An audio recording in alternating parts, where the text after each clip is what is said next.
Hi, I'm Judy Green and welcome to NatChat. We're going to be talking with PeterJessop today, and he's a fantastic writer and he's worked on films, TV, theatre, and also he's written a couple of books that have now been published. So let's welcome Peter. So Peter, hi, thank you for coming. No worries. To talk with me. So I know a lot about your past, but for the audience, could you let them know what got you first into writing in TV particularly? Well, I mean, I always had an interest in writing, and English was always a good subject at school, and I always loved the whole concept of constructing stories and creating characters and so forth. And I knew pretty much early on in my teenage years that I wanted to get into writing, and I always had a great love of film and so forth. So when I did finish school, I got work at a St Martin's Youth Theatre in South Yarra, which was, as the name suggests, was a theatre designed for youth, and it trained you all in the aspects of stage plays, directing, acting, lighting, audio, set design and construction. And that also led into writing stage play scripts for that, and that turned out to be my first job. So I was there for about 8 months, and yeah, that proved an invaluable learning curve. And then you did used to work on the Sullivans for a little while, didn't you? Well, the last season, you know, I managed to get on as a crew member, as a production assistant. And how did that come about? Oh, that was purely because I was just shopping myself around, and at the time I just rang up the company, which was still Crawford's then, and yeah, they got me on as a work experience, and they just, you know, kept me on there in a full-time capacity. Now, on a show like that, there's usually many writers, aren't there, because they have to work simultaneously, or do you get to work on one script right through, or how does that work for TV? Well, I mean, it's changed a lot, but yeah, there's a number of writers on any given TV show, and you know, it's not a one-person process. I mean, it's always by committee. I mean, even though you may write a script and be the only sort of credited writer on that script, you'll have plenty of editors and producers and directors, and everyone will put their input into it, and you know, so I mean, yeah, it's a very collaborative effort. So how does that work? I mean, sometimes it would, but I could imagine there'd be not conflicts, but I mean, we all are very strong in our opinions. Did that flow easily, or how did that work for you? Well, I mean, from that, I managed to sit in on a few meetings, so that was invaluable. I didn't actually write for the show or anything, but you know, I mean, yeah, there's always conflicts, but I mean, that's one thing about writing, and particularly script writing or TV writing, if you want to be that. I mean, you can't really have an ego because, as I said, it's always written by committee. You'll be, you know, rewritten, stuff taken out, even your best lines of stuff, you know. But you just got to put up with that if you want to, you know, specifically work in those fields. So from there, where did you head? Well, yeah, I mean, working on production crews and doing a few movies, which in turn, you know, led me into script writing. When you say doing a few movies, doing what? I'm just production assistant, runners, you know, that type of thing. And again, that was a good experience just to be around the industry and so forth, and making some contacts.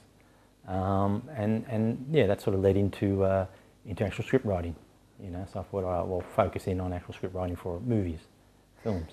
So were they the sort of movies, like I know back then, I think, was it the late 80s, early 90s, there was government help for films? Yeah, well, back then you still had what was 10BA, which was the tax break for investors, film investors, and that basically guaranteed 100% write-off on any investment anyone put into tax. So, you know, there was just money going around left, right and centre, and you're picking up work anywhere, even if, you know, you'd get writing work or a gig here, a gig there, and it, you know, it wouldn't even see the light of day, but there's just so much work around.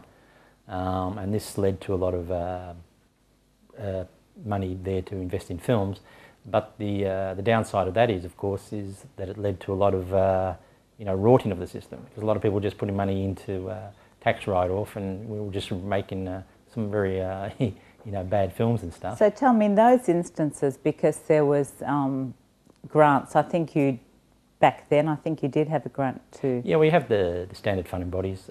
Back then it was Film Victoria, it's still around, but it's changed day to day, and the Australian Film Commission.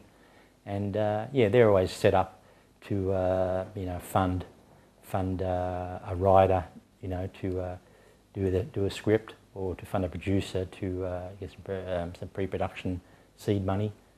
So which comes first? Do you go to them and then did you go to them and they would say the sort of films they wanted to make, or did you think of an idea and take it to them?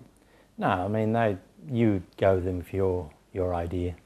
I mean, yeah, I mean, they have always had certain guidelines of maybe topics that maybe don't fit into what they see as an Australian film.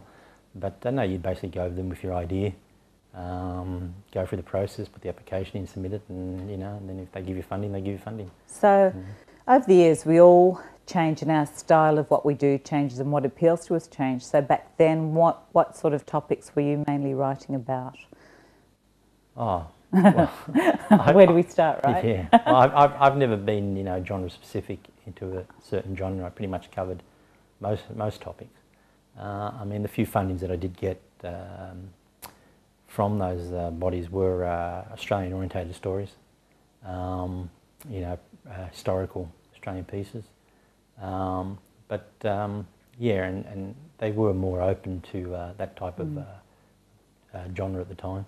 But see, the thing is, it's sometimes difficult to match up the script and timing, because it's like, sometimes horror movies are in, sometimes action movies. So back then, because there were certain requirements, wasn't there, for the type of movies that were made to get the grants? Well, only in the sense that, it had to have Australian content, really. So, I mean, it could have been a historical film, could have been a contemporary film, a comedy, sci-fi, as long as it had some sort of Australian content that warrants, government money being invested in it. So when did that sort of all dry up, so to speak? When did that all change? Well, I mean, after all the investment and the tax office changed all their 10BA and stuff, yeah, that really dried up the film industry as such, and really made it a lot harder for any sort of script writer to actually get work or get something off the ground, because there just wasn't the money around, and what producers were looking more to just do their own projects. Okay, so I want to talk more about that, but we'll just go to a quick break. Sure. And please don't go away. You're watching NatChat, and we'll see you in a minute.